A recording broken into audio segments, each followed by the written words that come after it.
Manhood, brought to you in part by Solomon's Bespoke.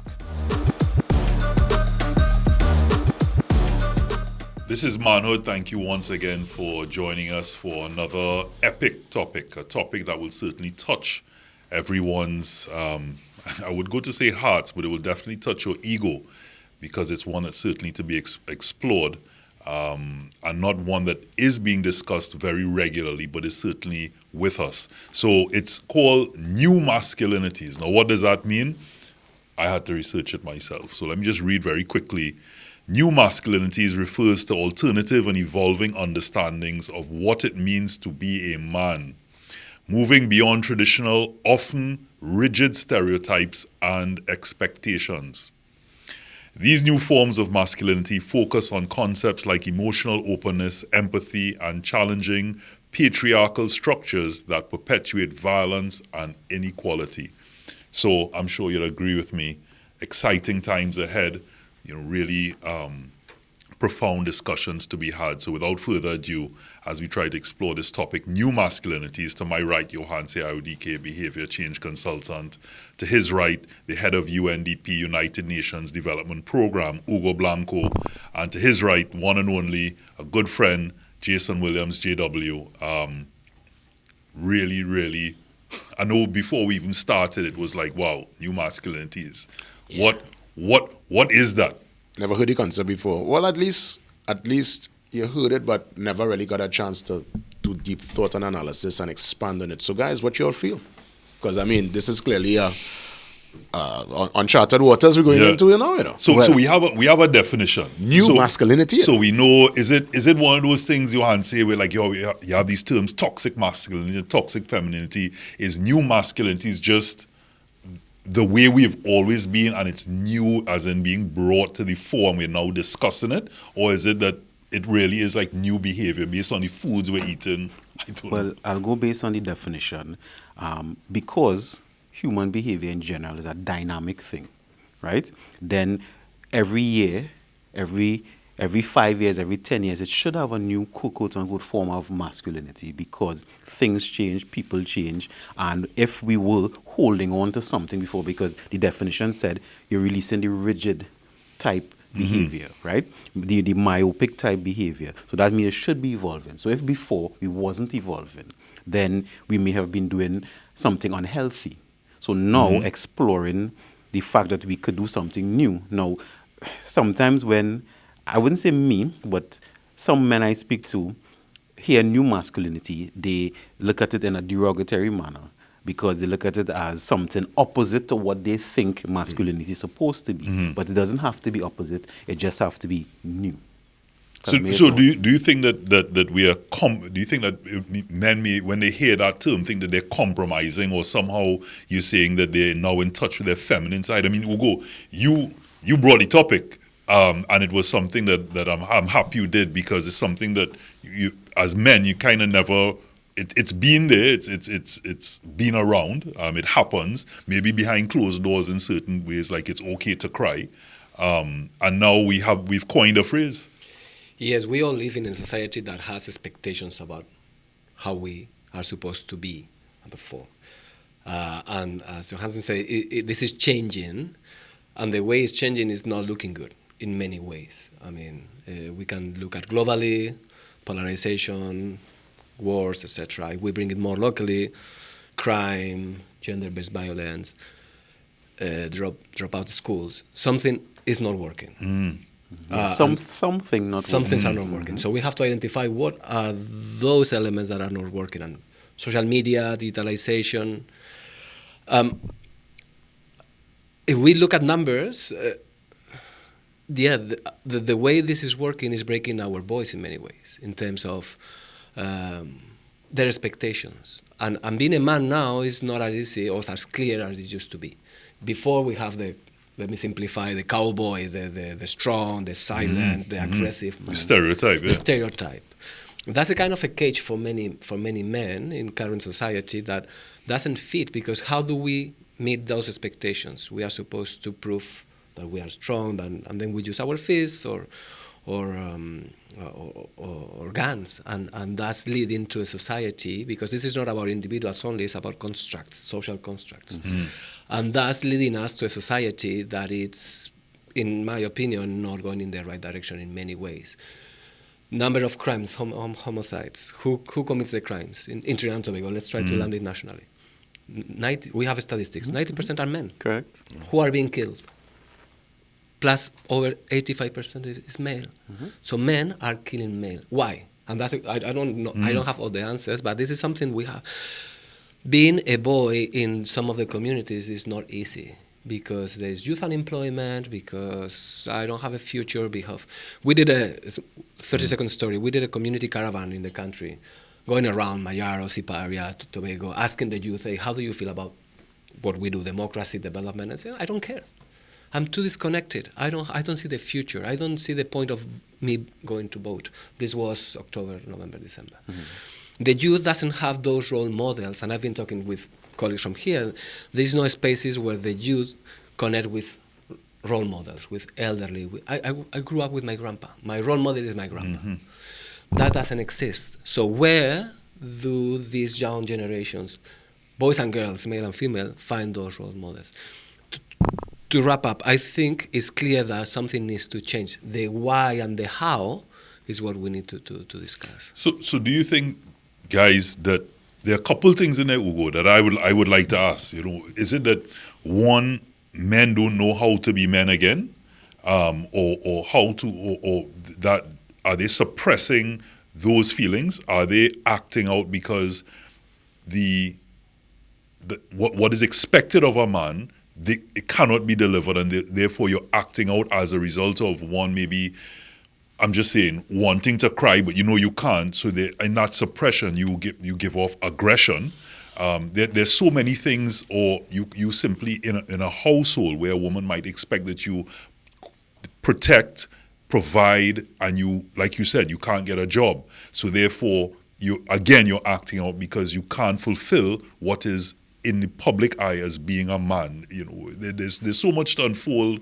I think obviously as time goes along, you know, the circumstance will change. So whatever grandfather, Hugo said he grew up with your grandfather, your grandfather's, well, your grandmother's role, or anybody in that particular time, and grandfathers of that time and the grandmother of that time would have had distinct roles.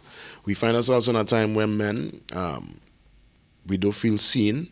I think lots of men, they are put almost in a kind of corner where you're not too sure if you could truly express yourself and be a man, you know.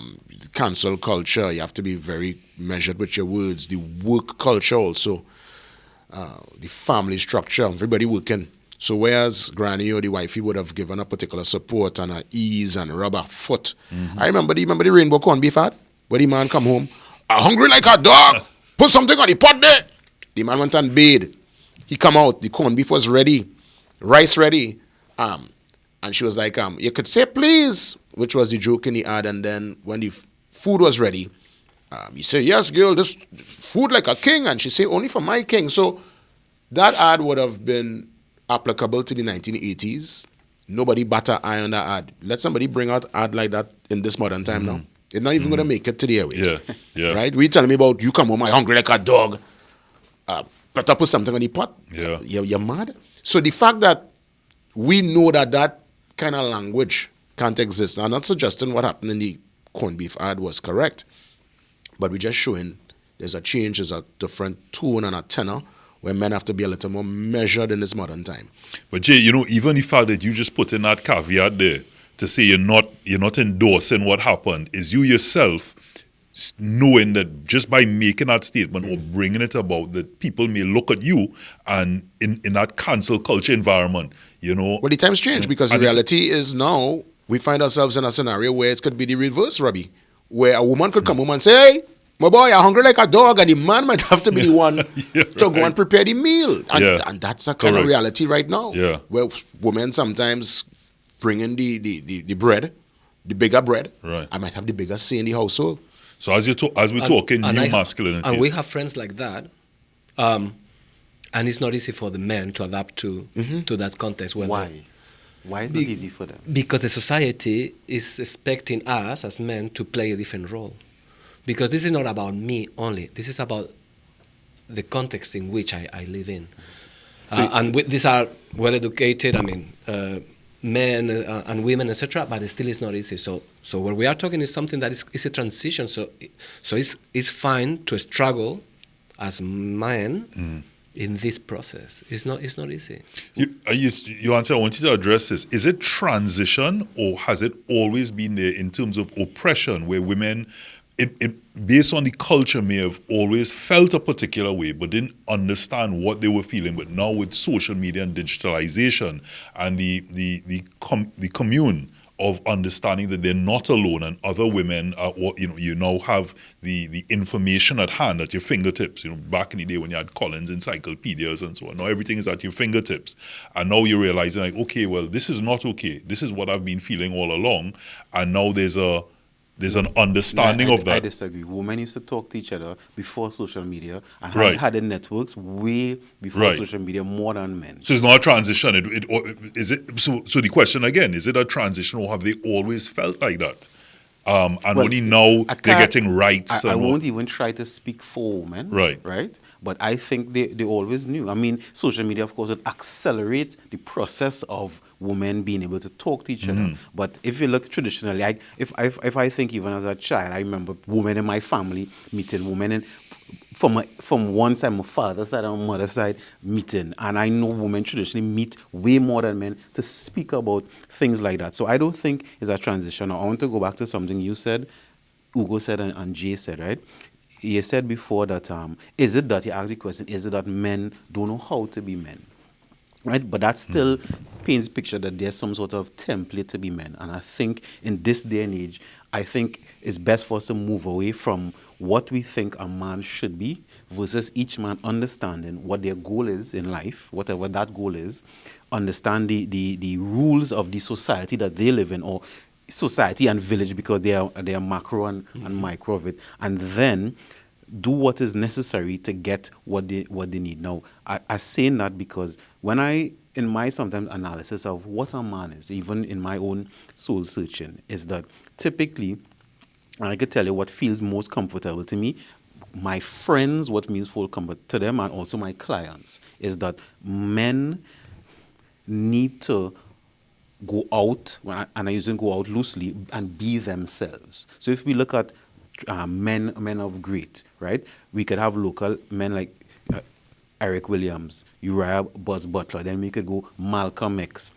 Martin Luther King, and I'll be even a little controversial. We could look at people like Christopher Columbus, and people who went out and did things. You mentioned cowboys before. Cowboys, this is the life they wanted, so they created that life. Even if it had violence, right? Even how states, countries are formed is men going out and doing what is necessary. You are an entrepreneur in your field. You went out and do something different. You are an entrepreneur in your field. You go out and do something different. Men need to do something different. But if we try to fit into a mold, that is where the problems start. And any man who decides or tries to fit themselves in, or think they should be fit into a role, into a mold, that is where the unhealthiness starts. The frustration. Correct.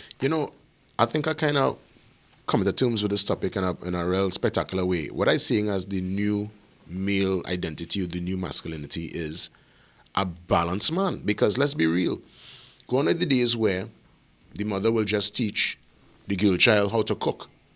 A man will have to, obviously, especially if you're going to live on your own, you can't buy food all the time. The rules would have been traditionally, the boy stay in the kitchen, the girl in the kitchen early. You've seen boys now in the kitchen, at least the parents who are forward thinking will have the son at least teach them the basics, to boil rice, to do peas, at least you could stew a chicken, you could curry or something. The new man or the new masculinity needs to be able to handle your responsibilities as a man, but also just in case you don't get a mate, or in case you don't really want to go down that road, you could live comfortably in terms of self-care,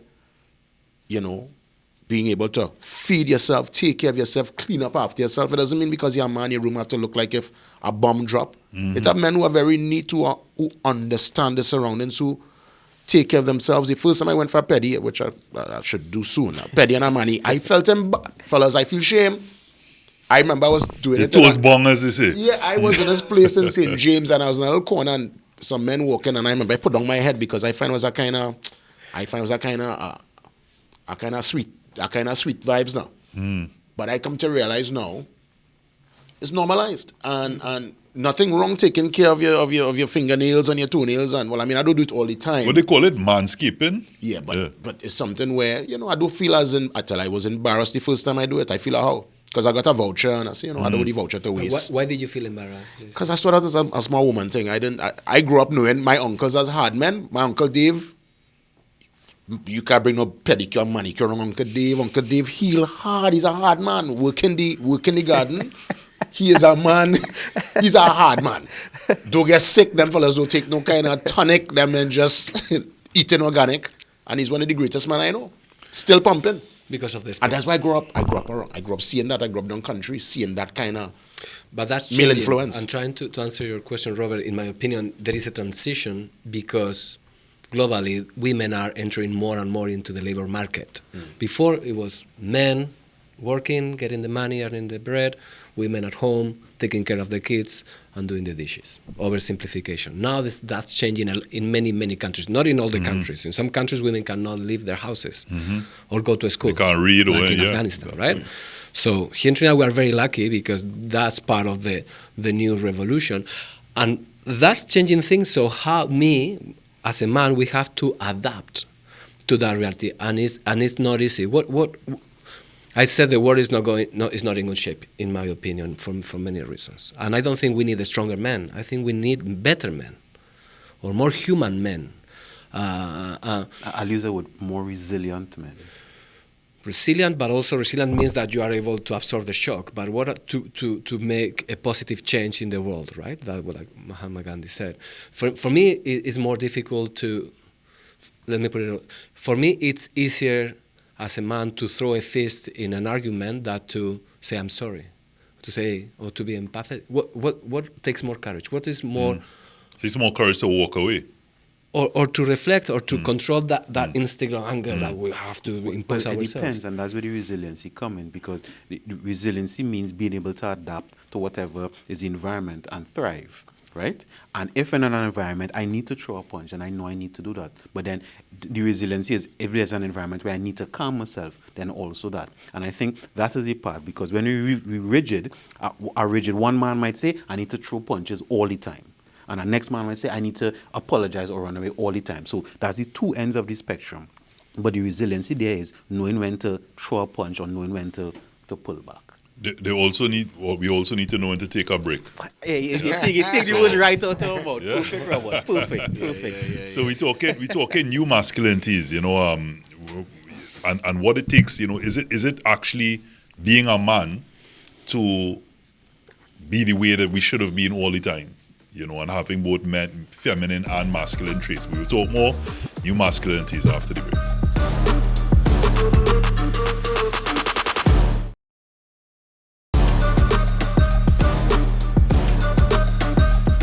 This is Manhood. We are talking about new masculinities.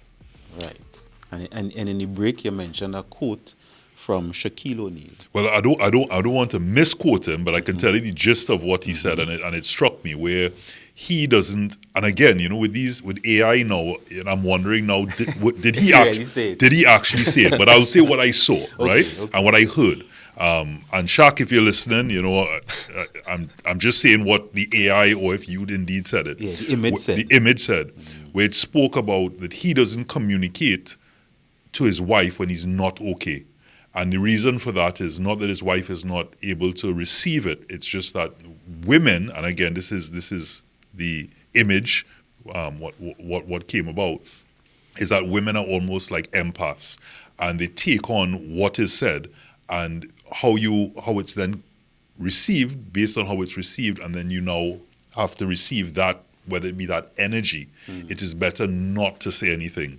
So therefore, you don't want to be not okay, now communicating to your partner, so your partner is also now not okay, and instead of getting good vibrations to make it seemingly tolerable, you're now dealing with your feelings and now her emotion. And I'm not sure if that's okay not to be able to communicate with your partner, because that's what you need to do. But as we were talking, Ugo, at the break, is that there's this new thing now, not just to not be a man and what's the word I'm looking for? Open up, yeah. Well, not open up and you hold, you suppress your emotion. But now there's also the thought that you don't want to tell anyone because you don't want to be seen as dumping on them any negativity. Well, again, I'm going back with, I go into term this, all masculinity is rigid, right? New masculinity is resilient. And resilient means that I know how to adapt to my environment. So let's say we're not making a blanket statement, all women can't handle a man saying the problems. Your woman may not be able to handle that. So you're being specific, and this is where or maybe you're assuming.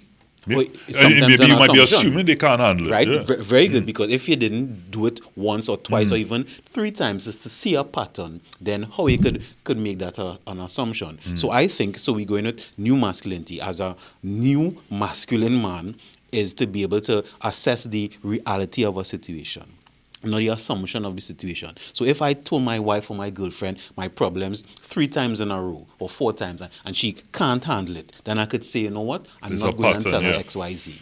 But if we are able to now, and going back, living in reality, because if you imagine something, right, it's not real, eh? And if you have an emotional reaction to something that is not real, that is crazy people behavior, eh? Right? I mean, I don't use you crazy, but in context. But it's like worry as well. You know, they say 90% of what you worry about never actually occurs. Happen, yeah. So why are you worrying? Correct. Back to the concept of transition, I think what the new elements is that now it's okay not to be okay. Simone Biles' example in the Olympics, etc.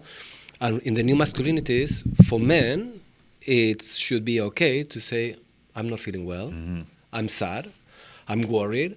This concept of mental health is being revamped in many ways.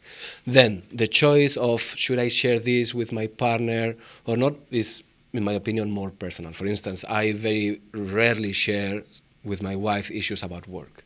Why? Because I don't think it's going to help us in any way, unless I really need it. But it's not because I feel that I am a man, I can control it. It's because I want to enjoy my time with my family and my kids, and I want that space to be as positive as possible.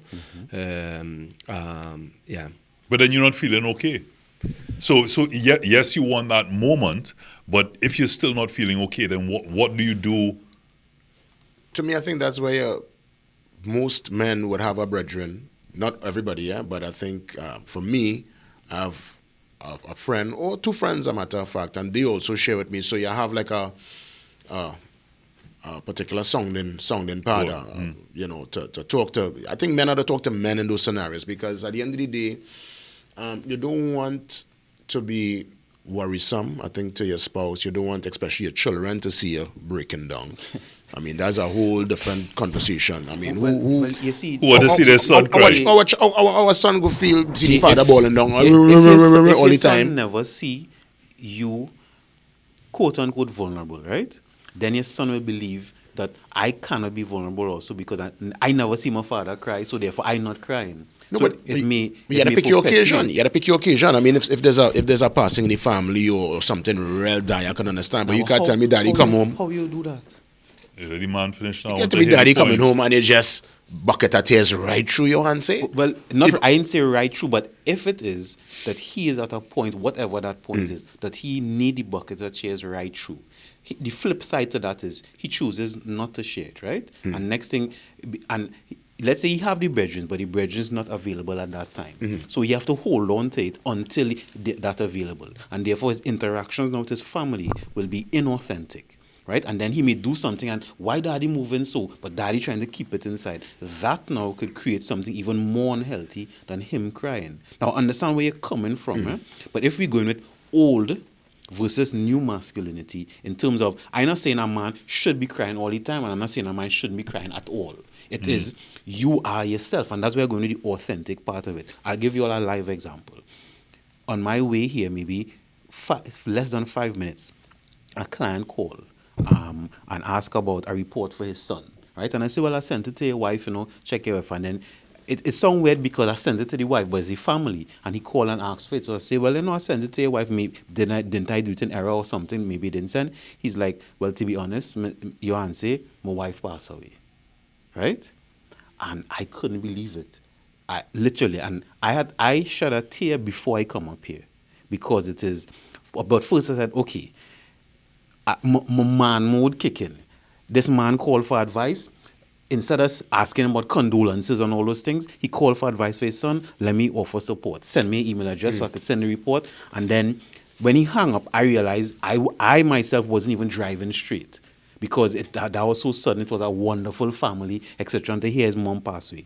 Reaching the parking lot here, I say, all right, well, I have this, we go in and do manhood. All right, forget about that. But then I was like, but that's not me being honest. Because I'm feeling it, I'm feeling something, right? So I could have said, I don't want nobody see me crying, or I don't want this, I don't want that. But to be honest, it did affect me. Now, I wasn't bawling and rolling on the ground, but it did affect me. So if the thing is, the new masculinity is, a man should acknowledge exactly how he feels. And then he could decide how he wants to express. But let me ask you something. So and handle it. Sorry, the idea is to how you acknowledge those emotions. How do you handle? Right. It's not like to be carried away. No, that's the difference, I think. So when my dad passed, I always remember a cousin of mine saying, "Put your head up, put your chest out, right, and get through the moment. Don't let people see your emotion.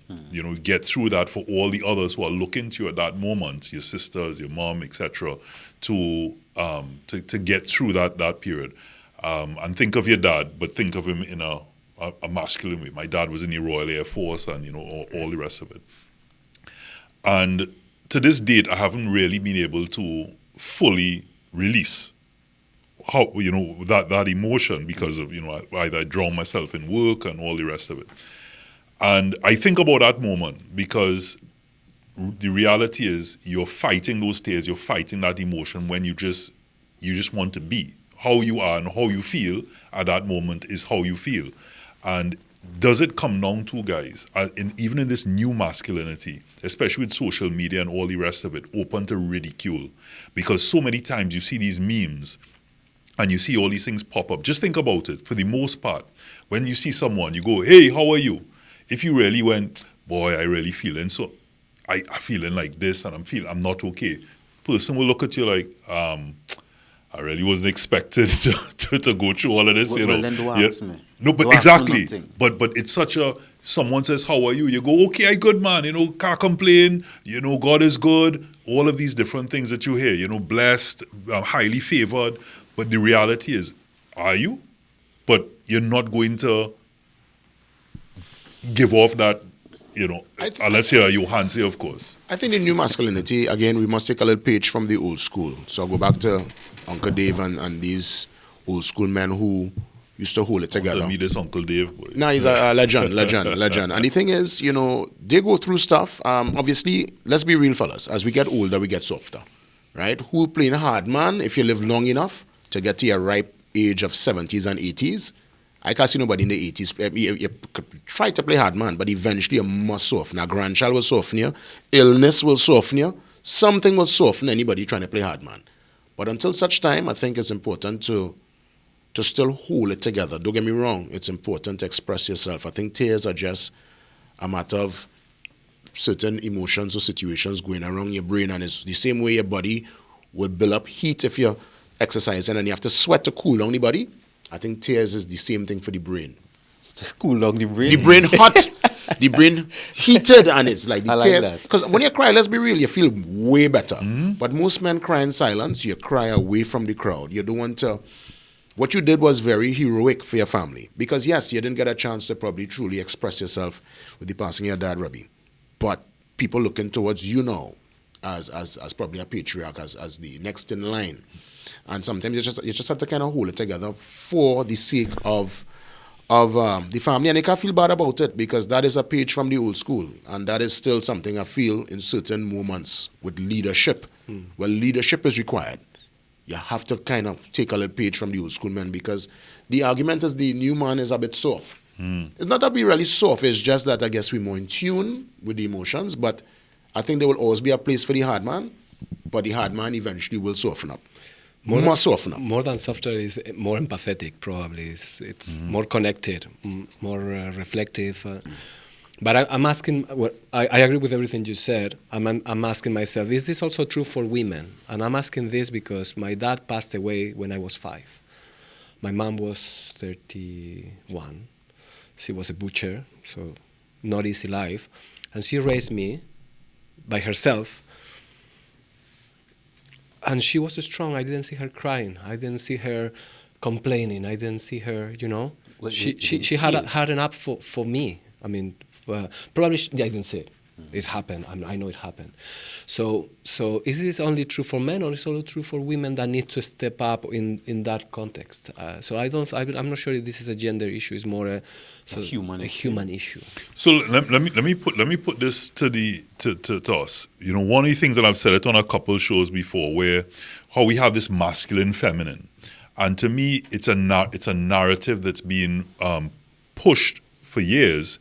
But is it that both male and female have masculine and feminine tendencies or traits, and it's not a masculine as men, feminine are women, and therefore the feminine or the emotional side and the gentle side of you and the nurturing side of a man is just feminine, and the masculine. So what I'm saying to you is a woman can also have, and instead of it being coined as toxic masculinity, that it's simply that the traits in a woman to survive and to be strong and all of these things. They say women have the highest threshold for pain, and all the others. The strength of a woman. I mean, I've been looking after my son for the last month, as the wife was away doing, furthering her chef course, and I think she's superwoman. Now I'm like, I kind of knew it before, but like, how the hell did you complete all of these tasks and do all of these things? And I'm feeling that,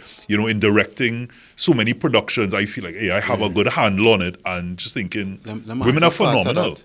Part of that quick, and this is doing some research last week for the conference that we did, right? Is that it's not that women have a higher threshold to pain, right? And I grew up hearing that too, is that men have a larger pain receptor than women. So in the amygdala, we could look it up, it's on Google, right? Typically, men amygdala, which is the pain center of the brain, 3 times larger than women, right? And that's not physical pain only, that's mental and emotional pain. And also, the brain structure of a man and a woman is a bit different. Women have more connection between the left and the right side. We have more connection between each hemisphere. So that therefore, we ruminate on things a lot more. So if we have a bigger pain threshold and we ruminate more, things like that. That's why when a man's sick, we roll up on the ground and we make. So we're supposed to cry then.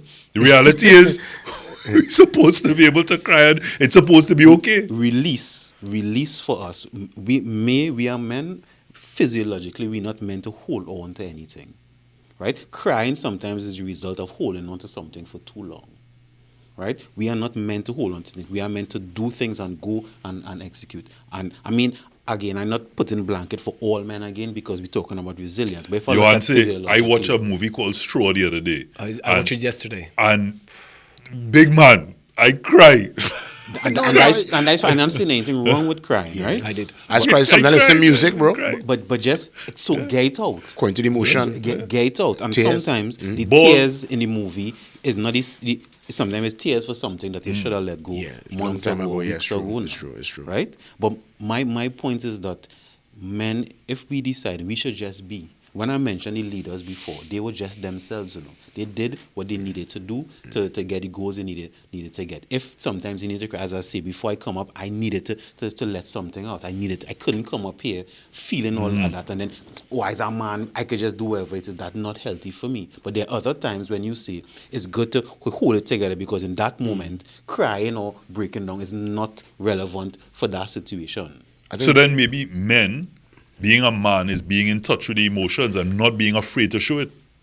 Yeah, I think in this time, and you need to be, as I said, maintain that balance. Take the best of the old school, but also, as Johansson would have rightfully said, be able to adjust, adapt to the modern times. Understand there is help now. You don't have to feel a way about expressing yourself. There are professionals you could go to if you don't have any kind of friends. You could take care of yourself again. Literally, what's that just now? I do so just now with the pedicure. Say I have a pedicure. So this is actually a manicure, right? Yeah. So the manicures for the hands, the pedis for the foot, right? A man don't feel a way about going and taking care of himself, taking a little massage if you get an injury. These are things where a lot of our fathers and grandfathers used to suffer in silence. Men, Yeah. What's the term? Metro. Metro, that's still a thing, right? Metro, stadium, metrosexual. Well, I guess, don't know. never Or is it just expressed now I normal? thought he was going to say something about when he's saying about men suffering in silence, Because you see that suffering in silence, that is an old school thing. Yeah, that old school. And I don't think that should be brought forward to the new school Yeah, at all. because it have men who would have felt pain, right? Let's go back to just health. We're not talking mental health, we're talking physical health.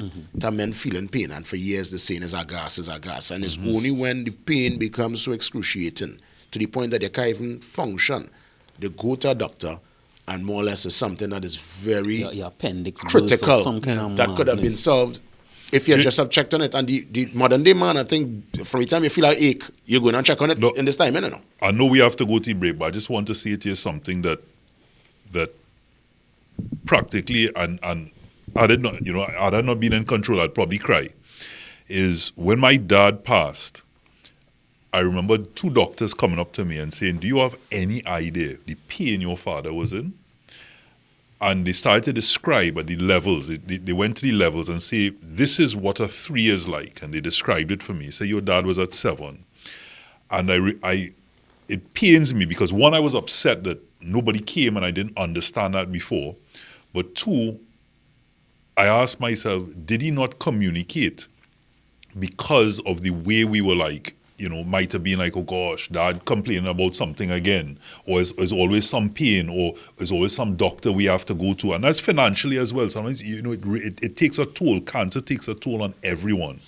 And in that, you like, how do I know, if from the time you say doctor, you're thinking, oh gosh, now I have to find money again. And to do that, it's also looking and saying, so you almost don't want to hear that they have something else up with them.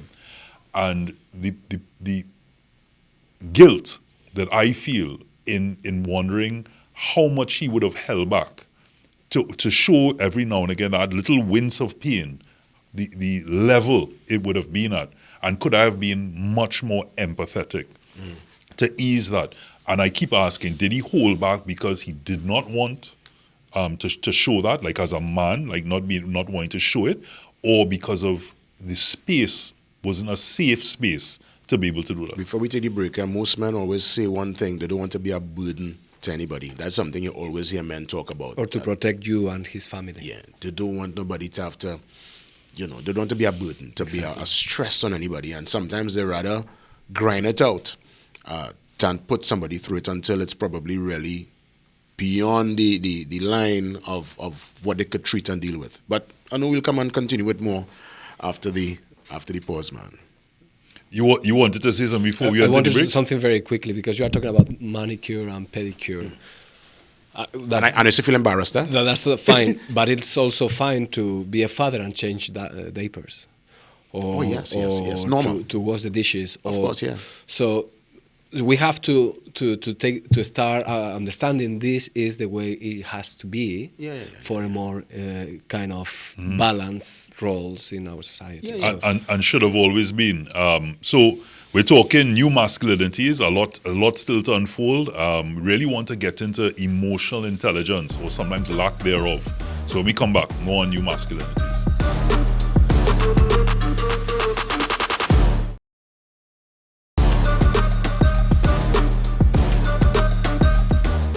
Welcome back to Manhood as we treat with this very interesting talking point of the new masculinities. And I go back to the corned beef commercial. The lady, home, her friend, the lineman, watching a soap opera. The man come home, hungry like a dog, put something on the pot. She could say, please. He go on the bed, he come out, food ready, high five. He said, girl, it's food for a king. And she said, my king, problem solved. You know, this is a time now where woman and man working, both dealing with traffic, both coming home tired, probably having to buy food. So it's shared responsibilities, and I could understand that the way that ad was perceived and the way it was understood in that timing is not applicable to this 2025 and beyond.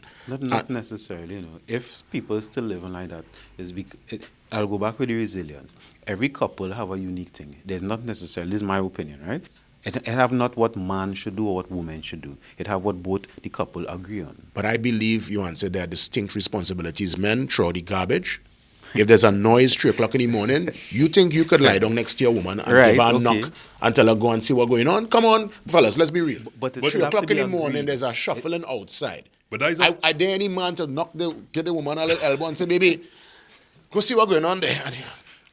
Yeah, but She will look at you different, you want to say? Two bits between the parties. Yes, I agree with that it have certain things that may be quote-unquote stereotypical, but at least for the most part, nowadays we're going with what modern is. Because scenarios change, because working conditions change, working hours, etc.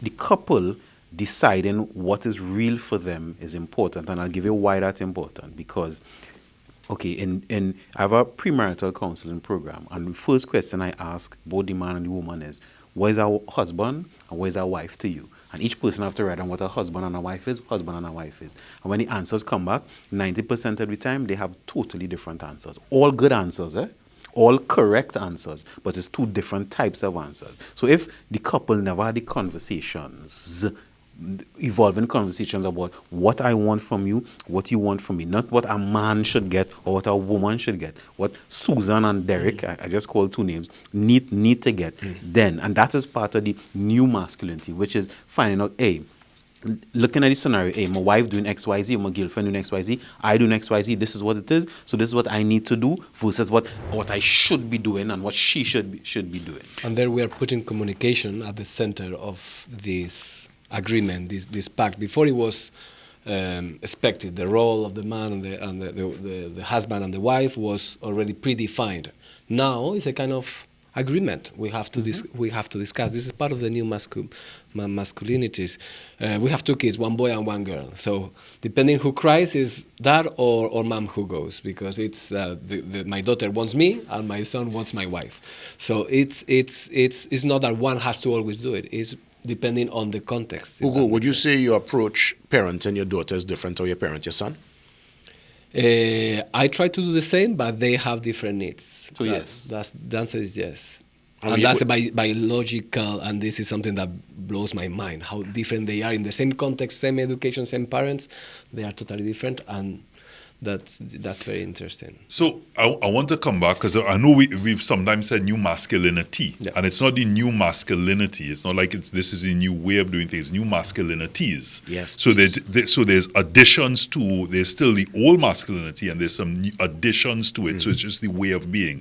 So do we come back to what is really perceived based on your societal influences, your community, as to what is perceived to be a man? Because I want to come back to your to the ad. And talking about communications, because when you could communicate that, and you can say, okay, well, this, even if they're 90%, they're all good, but they were just different to what the perception was. Even if it was 90% in agreement, when they go outside, so you might say, okay, this is what I want as a husband, and this is what I want to say, this is what I want as a wife. But what is the general perception of, is that okay? Because as a wife, you may say, my place is to cook and clean and look after my man and call him a king. But outside, your friends and all the other persons around you might say, what kind of thing is that? You think she's a slave, or you think she's a this? And are you then going to be okay with standing your ground and saying, I accept that this is what I want? Or are you now going to feel as if somehow what you think is okay is now no longer okay? And I want to come back to, when someone calls a man a king, the man also calls his woman a queen. And is it that we're just looking at, I agree he should have said please, but if it is that he comes home and she's watching TV, was part of the understanding that if I'm outside working all day, that when I come home, the least I could expect is a plate of food. And vice versa. If the woman was out, or there's an agreement between two parties that whoever reaches home first ensures that there's some food, or we take turns cleaning, again, a discussion. So, for example, my wife's a chef. So people always think, boy, when you come home, you're going to get the best food. And I mean, I as far as I'm concerned, she is the best in what she does, globally, I would say. And you get to enjoy that all the time. But what I would say is, I always say to her that if she's home first, that just let me know if you've done something. If not, I would bring home food.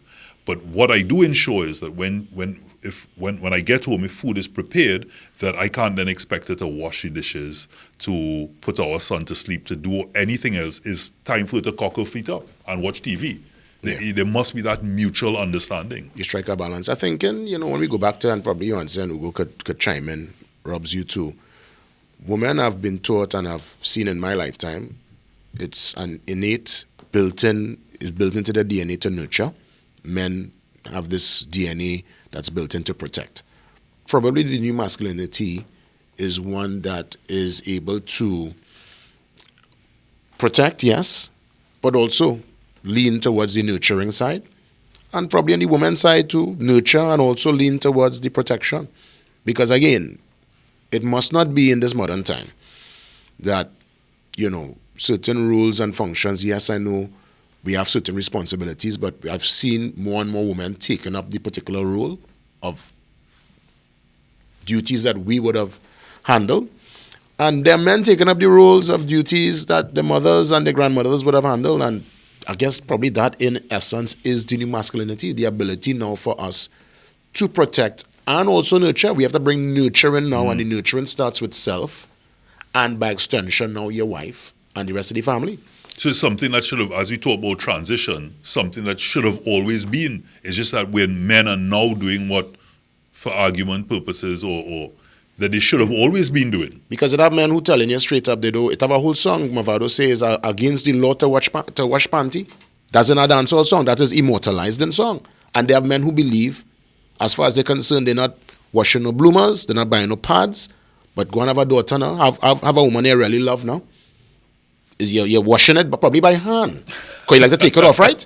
You like to take it off. So why So again, that's the timing we in, where it's changing. The society is changing, as Johansen mentioned at the beginning. Behavior is always evolving, and we are adapting to the social media, and AI is a revolution. AI is the biggest change we will see in our lives. So that's going to impact in everything we do. But coming back to masculinities, and I go back to myself with my wife, we are a team. Some people may think I'm relatively successful in what I do, some others they don't. But anything I am is thanks to my wife, because she's feeling parts I cannot feel, and the other way around. For instance, and I don't want to get too specific, but for the United Nations as a head, we move around every 4 or 5 years. So the decision is joint decision, and sometimes I have to give up some promotions because that was a team decision, and I'm totally fine. There is zero regrets, because everything I am right now. I'm here today because my wife took the kids to the school. As simple as that. So everything has to be discussed, and there is a win-win. It's not a big. Otherwise, my wife quit the UN after 15 years. So in the UN, 15 years is a kind of senior position. She said, don't worry. Let's go. In that time, we went to Barbados. And she's totally fine because it was a joint decision. Sometimes I don't do things I could lead me to other positions in the UN because I prioritize my family. But that's a choice we do together. So that's a kind of, a life decision, and I'm totally fine with that. In sync. In sync. Yeah. Because, again, we use it. We are a team. Maybe sometimes I'm more visible, sometimes I'm here instead of my wife, but in other situation, she is the face, and it's fine. I think for us men too, we enjoy the nurturing, because our first person to nurture us obviously would be the role of a mother. If a mother is absent, there would probably be a grandmother, it could be an auntie. There's always some woman that is there to nurture a boy into a man. And as you get older now and you move away from your mom, that's where the girlfriends who will become the wife will step into that role. I think what's going what's happening now is that men are being prepared if that doesn't happen, because that woman telling you straight up they don't want a man. They're operating almost, both woman and man almost thinking the same, right? That competitive nature climbing the social ladder. New masculinities needs to be a situation where you could adapt like Ugo and have that in sync if you're lucky enough to find that special someone. But if you don't find that someone, as the new man in this timing, you have to be able to take care of yourself, handle yourself, carry yourself, nurture yourself.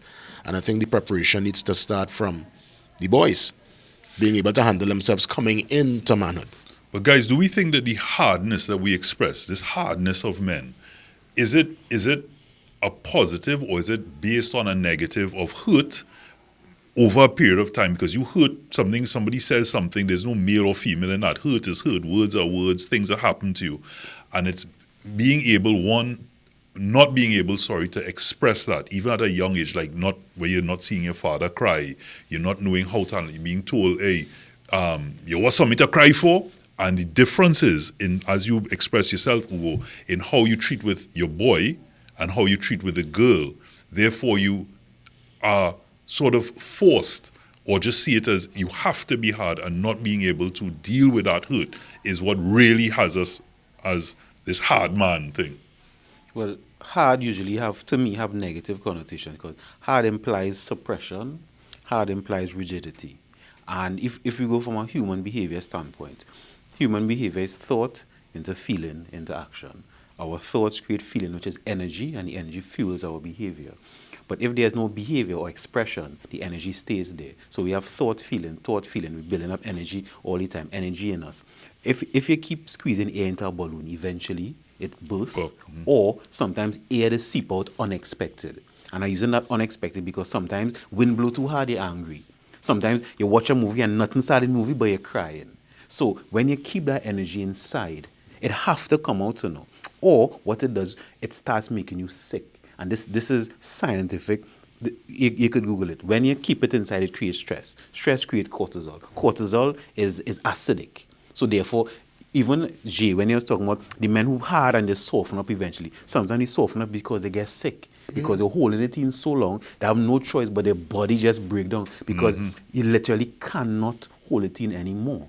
And if we men choosing to be hard, but we see hard not working. If you can't evolve, right, you will die, that is evolution. So the old masculinity, maybe it worked then, but now it's not working. So it has to die, and it's wonderful that we have any conversation so that each man looking on, even women in life, if you're shaping a boy or a man, you could encourage them to not just be one way, but to be able to look at the landscape. And in the definition, when you first said it, you said emotional intelligence, right?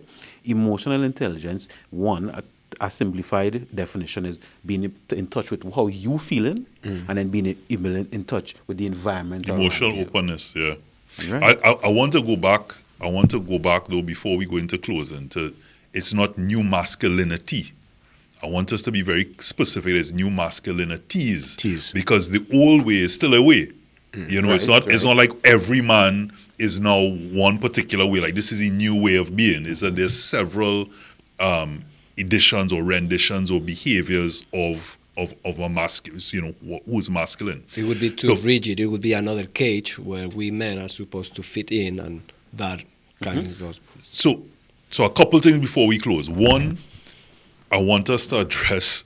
I know it's a bit off topic, but that you can't be friendly with a woman. Right?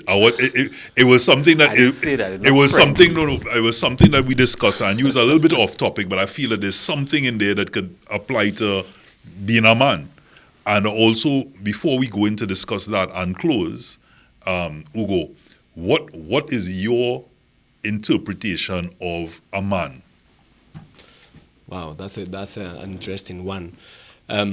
First, let me say just one more thing, because we are talking about how we feel as individuals, but we are part of the society. One expression that struck me up when I first came to Trinidad is, "Hey, man up," no? That's something that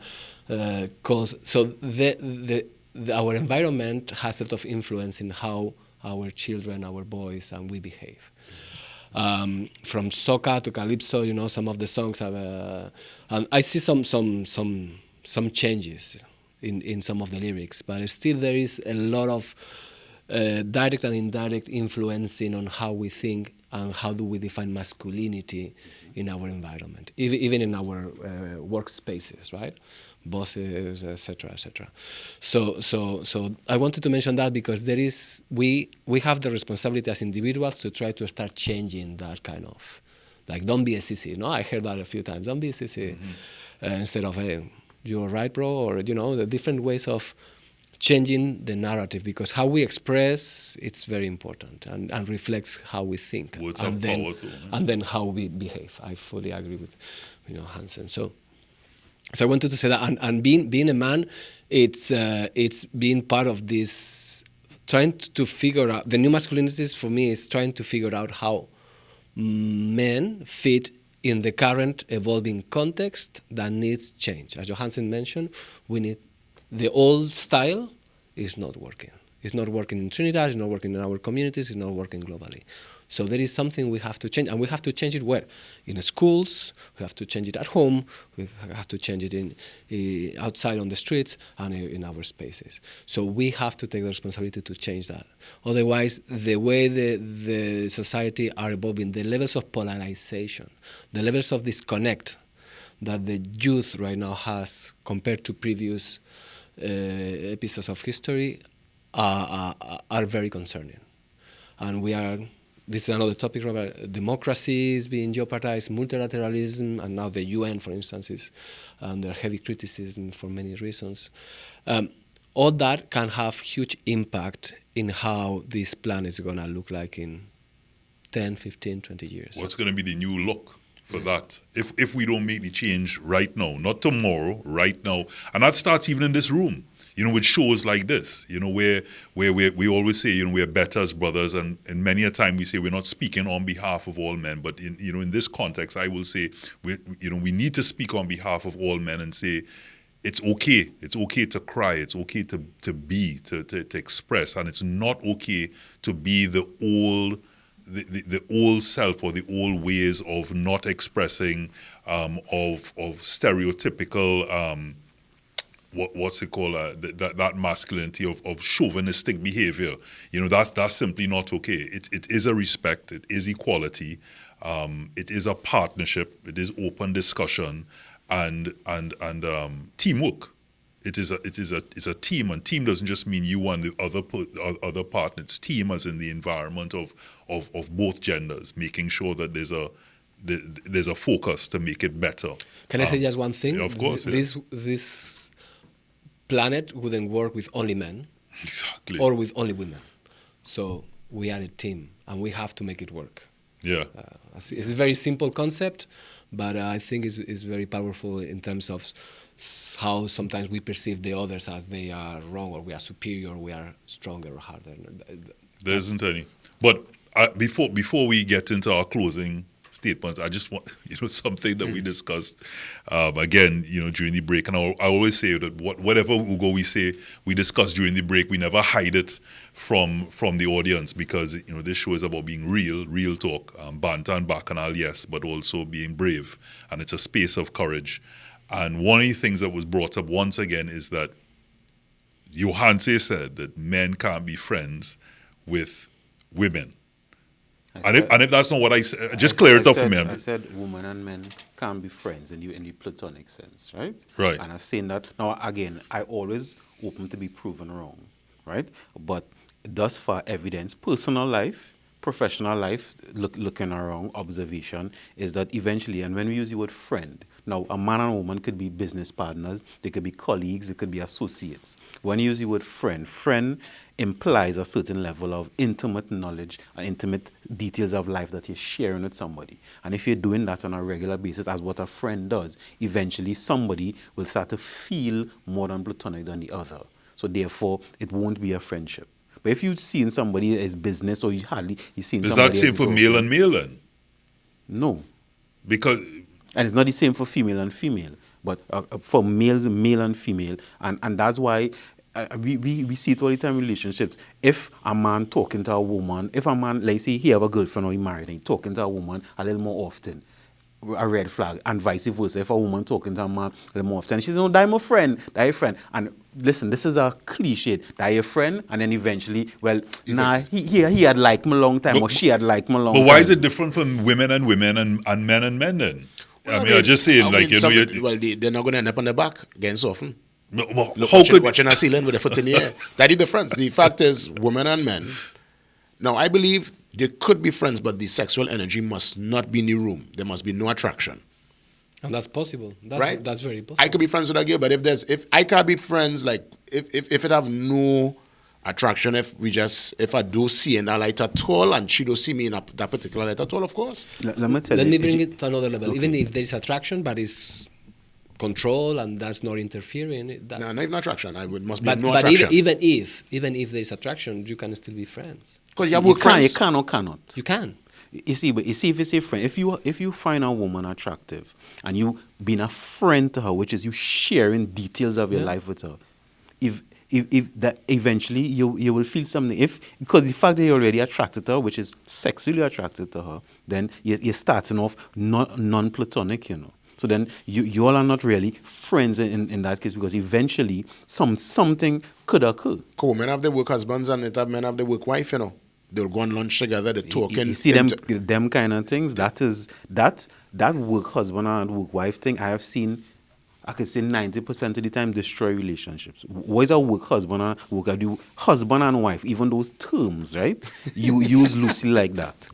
Because they're sharing intimate details about the office, they're sharing stuff about home, they're going on lunch together, Okay. they're looking out for each other. Right, but eventually, I listen. My observation. The I observe opportunity hasn't everybody in the presented world. itself, is what you're I saying. observe everybody in the world, but I could tell you, right? And people looking out there, you all will know too, is that eventually somebody, because even if I'm not attracted to anybody, that woman, but we sharing and I sharing, you know, you're all right, and there's the next thing, even in marriage counsel and things. So why she had to call you all the time when she need help? Right? Why anytime something you're calling him, well, I'm a friend, and it will always cause issues because eventually somebody, right? You could be cool and you innocent, you know, you innocent meaning I'm not on this person. But if you keep doing that, the person be on you or vice versa. Again, I am Yeah, but you under the proven assumption wrong. the attraction is all just male and female heterosexual. I'm saying to you, I've No, heard, not an you assumption. hear stories This is where observation.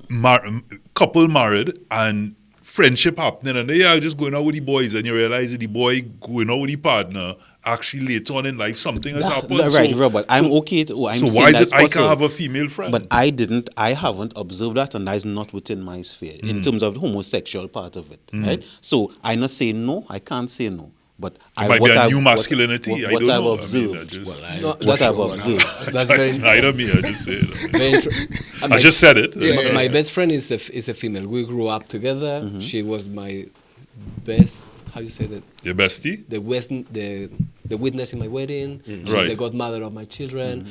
Same for me and her husband. You are smiling. Zero sexual friendship. She knows. She's the person who knows me the best. You know that she have or had zero sexual attraction to you. I'm- You know that for positive. sure. I'm positive. Okay, all right. I'm positive. Or you want to believe that? No, I'm sure. I mean, Hey, Ugo,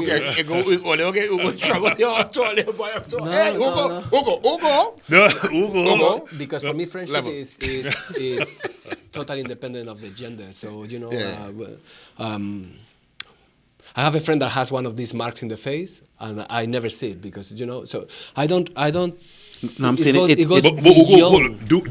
Do we say that, guys? Because I have female friends, and do we say that because we're almost in denial to a certain extent because we want to maintain those friendships? We don't want to lose those friendships. I think once I have no attraction. I had a friend years ago. They came to renew their visa,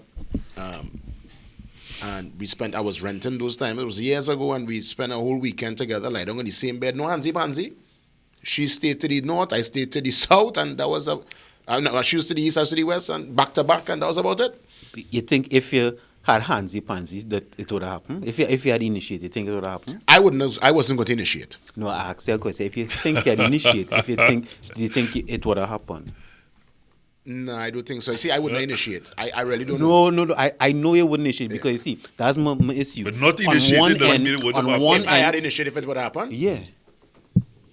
Jay, you know the answer Nah, to that. no, You know the I answer feel, to I that. feel, I feel should I be, I feel should I be so hurt? Like Jason, what you doing here? But We better than that. After it happened. Right, they move on. Nah, but no, but if Johansen is right, we can only have male friends, and that's very concerning. No, you Because see, we will be missing out a huge part of half of the world, like 51% of the world cannot be our friends. That would be a problem. that's a good point. And you see, when I say friend, remember, I still go in here sharing intimate details, right? So, and this is our theory, which again I'm open to be proven wrong, is that when you decide you're in a committed relationship with a woman, or in some cases more than one woman, right? Because people have more than one wives in certain cultures, right?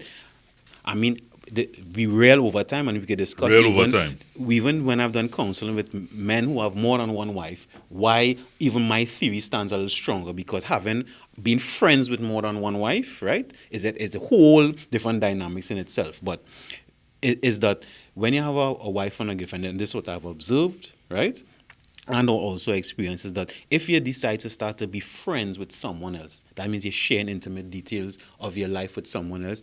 Most times it causes some sort of distance between you and that person. So if you're deciding my wife is my best friend, most people say that my wife is my best friend, my girlfriend is my disagree best with friend. that. People say that, right?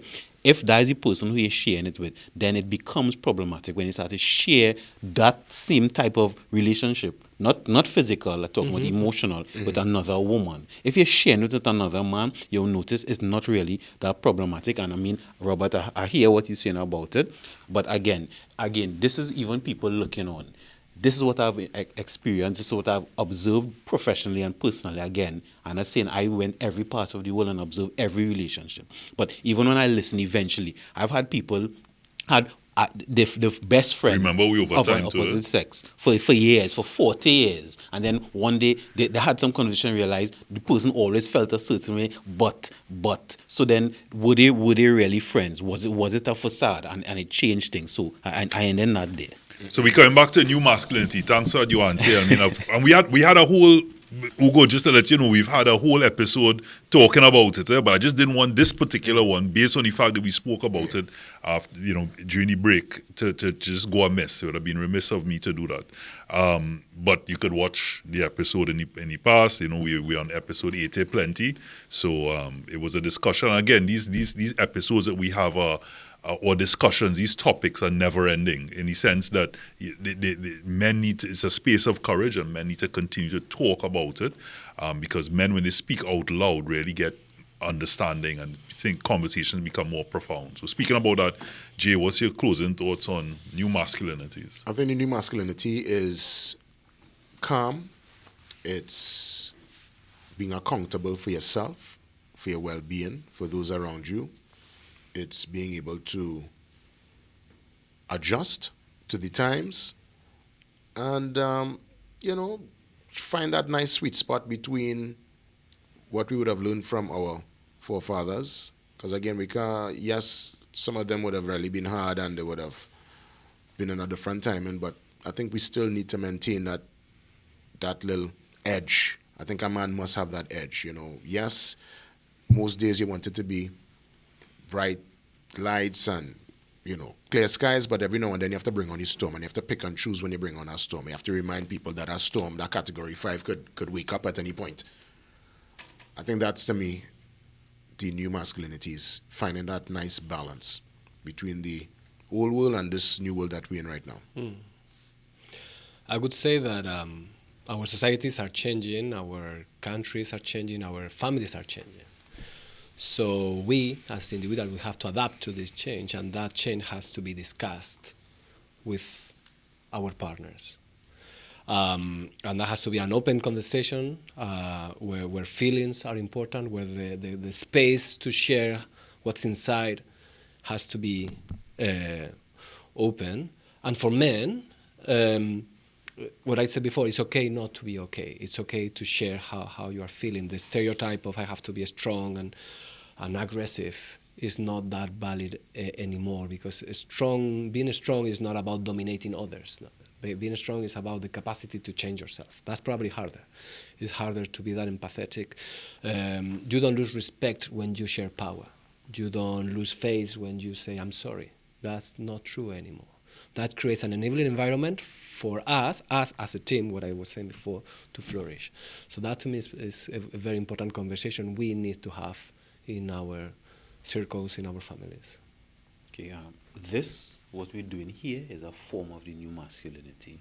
Speaking openly and honestly, and men listening on, say your truth in the most respectful way you can, even though how somebody may perceive it, you never know. But at least say it, because keeping it inside is killing us. Keeping it inside, like the old school of being hard and not saying anything, killing us. Keeping things inside, people don't know what's going on with you.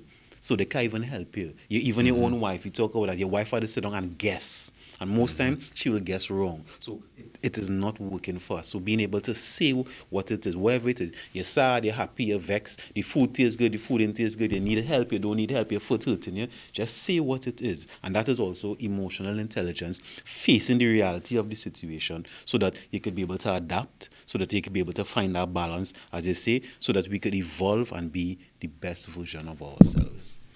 So as you said, we're not clairvoyant. So express yourself. Don't hold it inside. And as you said, Ugo, and I've said time and time again, it's okay not to be okay.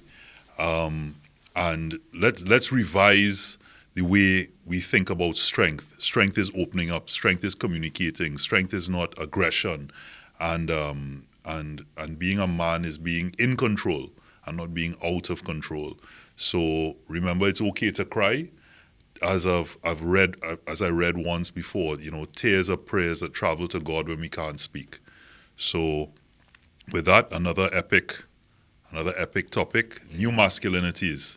Johanse, Ugo, Jay, always a pleasure. This is Manhood.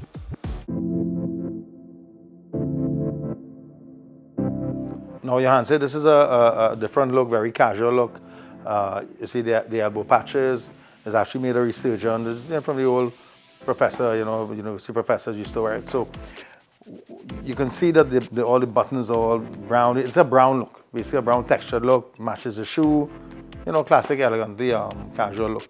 Now you can change up your outfits. This is another one we have. You can put the red plaids with this jacket. So, and at Solomon's, you buy two, good price. So a couple pointers with do's and don'ts, right? So one of the don'ts is do not take similar patterns and match them together. Jacket with plaid with a similar plaid or stripe, say pants or shirt.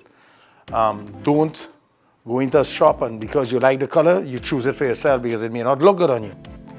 You see, it doesn't match your skin tone, your eyes. You want a jacket or a suit to take to the face, not focusing on the jacket or suit alone. And one of the do's is make sure you take the right suit or you have the right outfit for the right event. That's very important with a do. And now you look sharp as ever. You put it together. So, and remember something, Johan said, if you buy two of these, we give you a better price. So always remember that to Solomon's.